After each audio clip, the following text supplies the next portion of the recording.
गुरु की साजी निवाजी प्यारी सात संगत जी, प्यार और सत्कार से कहना धन निरंकार जी। सात संगत जी, सबसे पहले दासी सतगुरु निरंकार दातार का शुक्राना करती है, जिनकी अपार कृपा से हमारा यह जीवन का सफर व्यतीत हो रहा है। सच्चा पातशाह मेहर करे कि सभी को तन मन धन के सुख देते हुए सेवा सिमरन सत्संग के साथ जोड़ कर रखे।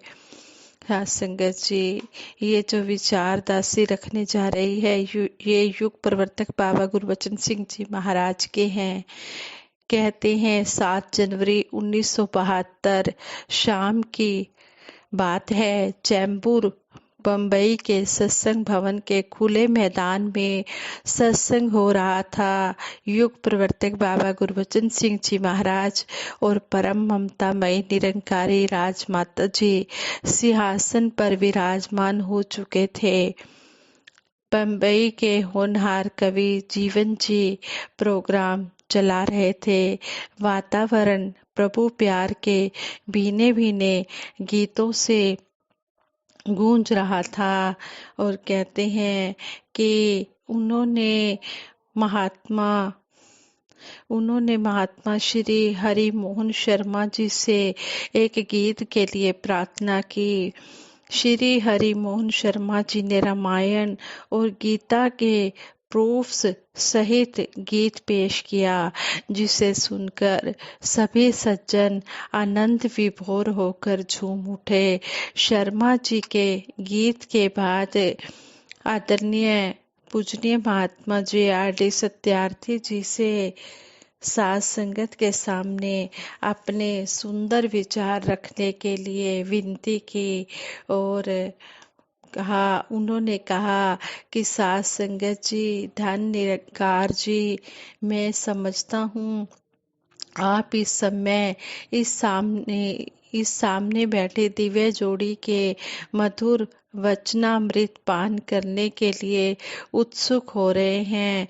मैं आपके इंतजार को अधिक ना बढ़ाते हुए बहुत थोड़े समय में आपके चरणों में कुछ विनतियां रखना चाहता हूँ।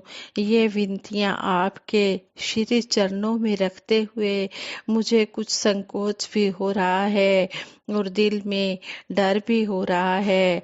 शायद कहीं मैं गुरसिक्खी की सीमाओं का उल्लंघन तो नहीं कर रहा, इसलिए मैं नतमस्तक होकर हृदय से इस दिव्य जोड़ी के महान पावन चरणों में अरदास करता हूँ कि मेरे मुख से वही कुछ निकले जो इस दिव्य जोड़ी को पसंद हो। इस पर भी यदि किसी सुनने वाले को मेरे कहे शब्दों से कोई परेशानी हो तो दास उनसे बोलने से पहले ही क्षमा मांगता है।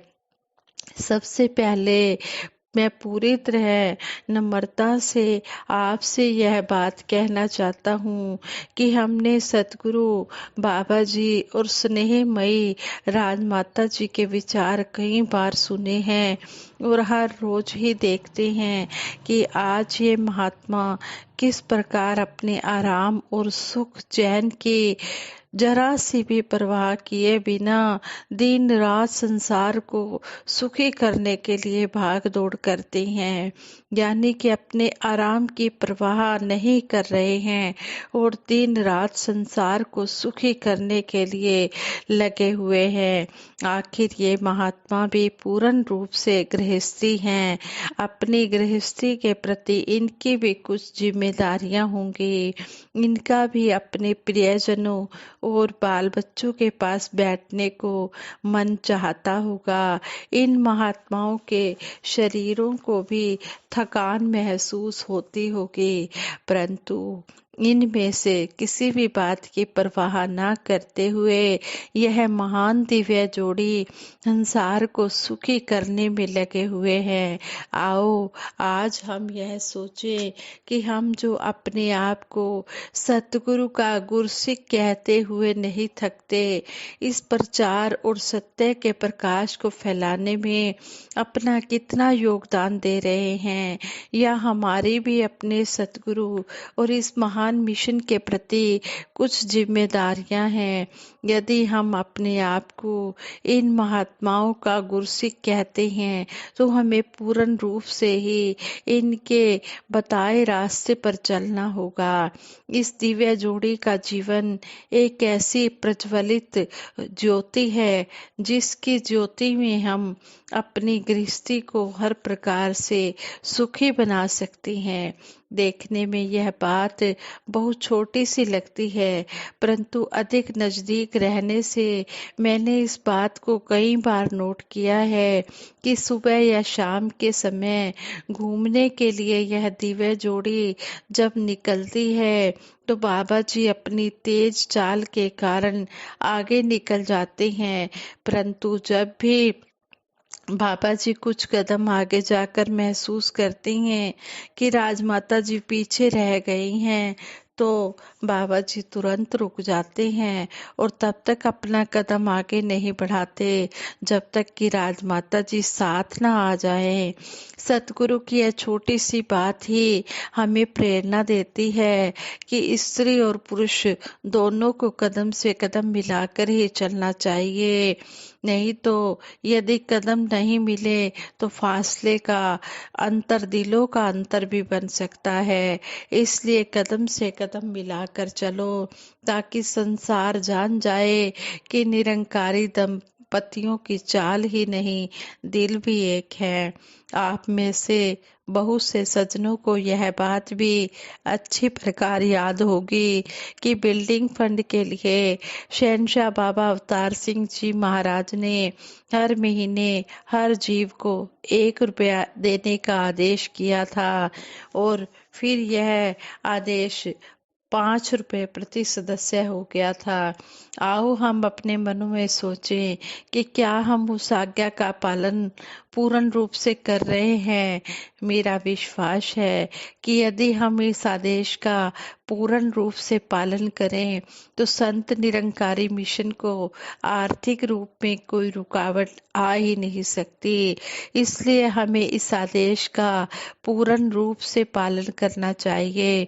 इस प्रकार यदि हम चाहते हैं कि हमारा संसारिक या घरेलू जीवन भी शांत या सुखी हो तो हमें अपने पारिवारिक और दैनिक जीवन की ओर भी थोड़ा ध्यान अवश्य ही देना होगा।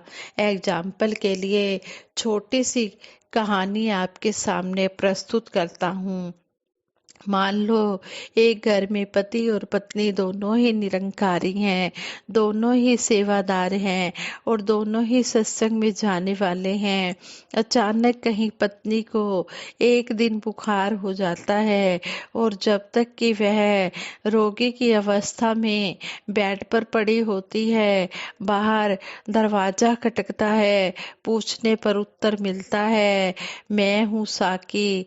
आवाज सुनते ही वह जल्दी से उठकर दरवाजा खोलती है और धन निरंकार कहने के बाद, आए हुए को बैठने के लिए कहने के बाद, उसके बार बार मना करने पर भी अपने बुखार की परवाह ना करते हुए यह कहकर चाय आदि बनाने लगती है कि आज तो बहुत ठंड है। चाय पानी कराने के बाद 1-2 रुपए नमस्कार भी करती है और आए हुए को महापुरुष समझकर शरीर की परवाह न करते हुए सतगुरु का रूप समझते हुए यथाशक्ति सेवा करने में कोई कसर नहीं रखती। परंतु यही पत्नी एक दिन रात को जब खा पी कर सो चुकी थी तो किसी कारणवश उसका पति घर में देर से पहुंचता है। पूरे जोर से दरवाजा खटखटाता है तो पत्नी साहिबा उठकर दरवाजा खोलकर तुरंत ही बेड पर लेट जाती है। पति महोदय खाना परोसने के लिए कहते हैं तो जली कटी जुबान में उत्तर मिलता है, जाली में खाना ढका रखा है, निकाल कर खा लो, मुझसे तो अब नहीं उठा जाता। और बेचारा पति खाना खाकर तू ही निरंकार का सिमरन करता हुआ सो जाता है। मैं आपसे पूछता हूँ कि यह अंतर क्यों, जबकि पति पत्नी होने के अलावा वे ज्ञानवान भी हैं और सतगुरु के सेवक भी हैं। मेरे अपने विचार में यह अंतर केवल इसलिए होता है कि हम लोग यह समझते हैं कि बाहर से आने वाले की सेवा करने से हमें यश मिलेगा और संगत में हमारी प्रशंसा होगी, परंतु अपने घर के व्यक्ति की सेवा से यह कुछ भी होने वाला नहीं। होना तो यह चाहिए कि घर में व्यक्ति के लिए डबल रिश्ता होने के कारण डबल आदर प्यार और सत्कार होना चाहिए। इसी तरह हम में से जब अधिकांश व्यक्ति सत्संग में आते हैं तो अपने बच्चों को घर पर ही छोड़ आते हैं। हमारे ज्ञानवान होने के कारण कर्म कांड तो वैसे ही हमारे घरों में होते ही नहीं, इसलिए बच्चे कर्म कांडों से तो दूर रहेंगे ही, परंतु सत्संग से दूर रहने के कारण उनके कर्म से भी विमुख हो जाने का डर है। इसलिए कोशिश कीजिए कि हमारे बच्चे भी अच्छे निरंकारी साबित हो सके, परंतु यदि हम अपने आप तो सत्संग में आ जाएं और बच्चे जाएं सिनेमा आदि में, तो हमें अभी से यह समझ लेना चाहिए कि हम अपने बच्चों के भविष्य से तो खिलवाड़ कर ही रहे हैं, साथ ही मिशन के महान कार्य को भी धक्का पहुंचा रहे हैं। इसलिए हमें परिवार सहित मिलजुल कर आगे कदम बढ़ाना चाहिए और हमें हर परिवार के हर सदस्य को वही मिठास बांटनी चाहिए जो हमें इस दिव्य जोड़ी से मिली है। इसके अतिरिक्त मैं एक बात कहे बिना भी नहीं रह सकता कि हम में से बहुत से भाई बहन यह बात सोचते हैं कि न तो वह गीत बोल सकते हैं, न कविता कह सकते हैं और न ही विचार द्वारा कोई प्रचार इस मिशन का कर सकते हैं। इसलिए वे लोग इस मिशन के प्रचार और बढ़ोतरी के लिए क्या काम कर सकते हैं। मेरे कम पढ़े लिखे या अनपढ़ भाई बहनों को तो ऐसे विचार और भी तंग करते हैं।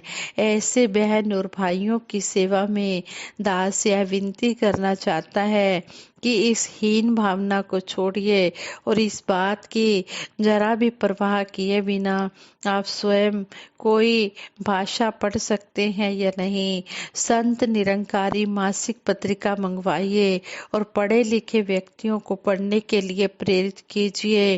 विश्वास कीजिए कि यदि इस ढंग से आप स्वयं हिंदी या अंग्रेजी भाषा का ज्ञान ना रखते हुए भी दो चार पढ़े लिखे सज्जनों तक निरंकारी मिशन का संदेश पहुंचाने में सफल हो जाते हैं, तो आप किसी भी तरह किसी प्रचारक से कम नहीं हैं और आपके इस मूक प्रचार का दर्जा बोलने वालों से कहीं ज्यादा ऊंचा है। शायद मैं बहुत कुछ कह गया हूँ और न कहने योग्य भी, इसलिए किसी भी अनुचित शब्द के लिए आपसे क्षमा मांगता हूँ। और बैठते बैठते सत्यार्थी जी ने कविता पाठ के लिए मेरे नाम की घोषणा भी कर दी, यानी कि प्रकाश साकी जी के नाम की घोषणा भी कर दी। कविता पाठ के बाद सतगुरु बाबा जी से आशीर्वाद की प्रार्थना की और माइक सतगुरु बाबा गुरबचन सिंह जी महाराज के आगे रख दिया गया। बाबा जी ने कहा, साध संगत जी, धन निरंकार जी, आपने मधुर मीठे गीत भी सुने और साकी जी से कविता भी सुनी और शास्त्री जी के मन के उद्गार भी आपने भली भांति सुने। शास्त्री जी ने बड़े सुंदर ढंग से गुरुमत के अनुसार आपके सामने सुखी पारिवारिक जीवन और मिशन की बढ़ोतरी के बारे में विस्तार से वह सब कुछ कह दिया है जिसको अपनाने की मिशन के हर गुरसिक को जरूरत है। जहाँ तक आत्मा की मुक्ति और आनंद का संबंध है वह तो आप को प्राप्त हो चुके हैं। जन्म मरण का बंधन भी किसी ज्ञानवान के लिए बाकी नहीं रहता, परंतु संसार में सुखी जीवन बिताने के लिए हमें उन सभी बातों का ध्यान रखना होगा जो शास्त्री जी ने आपके सामने रखे हैं। हमें घर में भी उसी तरह प्यार और सत्कार से रहना चाहिए या आपस में वैसा ही सलूक करना चाहिए जैसा कि हम बाहर के महापुरुषों के प्रति करते हैं। यदि हम घर पर प्यार से नहीं रहते या एक दूसरे की आलोचना करते हैं तो हर प्रकार का बाहरी सलूक केवल दिखावा और अपने आप को धोखा देने वाली बात है। इस प्रकार यदि हम संतान के विषय की ओर से लापरवाही बरतते हैं तो भी हम सतगुरु के प्रति किए गए चौथे प्रण के उल्लंघन के दोषी ठहराए जाएंगे। इस प्रकार शास्त्री जी ने कम पढ़े लिखे लोगों या अनपढ़ लोगों के लिए प्रचार में भाग लेने का जो अच्छा ढंग बताया है उस पर भी अमल करना बहुत ज़्यादा ज़रूरी है। यदि हम इन सभी बातों पर अमल करने का इरादा कर लें तो निरंकारी मिशन का प्रचार बहुत जल्दी लोकप्रियता के उच्चतम शिखर पर पहुंच सकता है। और यदि हम शहनशाह बाबा अवतार सिंह जी महाराज के 1 रुपया मासिक प्रति जीव के आदेश का जी जान से पालन करें तो देश विदेशों में संत निरंकारी भवनों का निर्माण हो सकता है। मेरी तो निरंकार प्रभु से हर समय यही अरदास रहती है कि आप संत जनों महापुरुषों के सहयोग से यह मिशन इतना फैले कि संसार के किसी भी कोने से वैर विरोध और जातिवाद की लपटें उठती दिखाई न दे। संसार में सुख शांति मानवता और प्यार का साम्राज्य प्रभु के ज्ञान और प्यार द्वारा स्थापित करना ही मेरे जीवन का उद्देश्य है जो आप जैसे संतों के सहयोग और आशीर्वाद से ही संपूर्ण हो सकता है। साथ संगत जी प्रेम से कहना धन निरंकार जी। ये युग प्रवर्तक बाबा गुरबचन सिंह जी महाराज के विचार, पूज्य JRD सत्यार्थी जी के विचार, श्री हरमोहन शर्मा जी के गीत द्वारा विचार हमें सुनने को मिले हैं। हमने इन बातों पर कर्म रूप में अमल करते चले जाना है। आज का जो भी बिल्डिंग फंड का आदेश आया हुआ है हमने उसी तरह अपना बिल्डिंग फंड कटवाते चले जाना है और सतगुरु की रहमतों के आशीर्वाद लेते चले जाना है। तन बंधन सब सतगुरु निरंकार का है। मेरा मुझ में कुछ नहीं, जो कुछ है सो तेरा, तेरा तुझको सौंप दे क्या लागे है मेरा। सब कुछ इस दातार का है। ये दातार सुखी करने के लिए अपने भक्तों को सेवा सिमरन सत्संग करने की प्रेरणा देता है। हम इनको कर्म रूप में ढालते हुए अपना जीवन सुखी बनाएं, औरों तक भी इस बात को पहुंचाएं, औरों का भी जीवन सुखी करने का प्रयास करें। साथ संगत जी प्रेम से कहना धन निरंकार जी।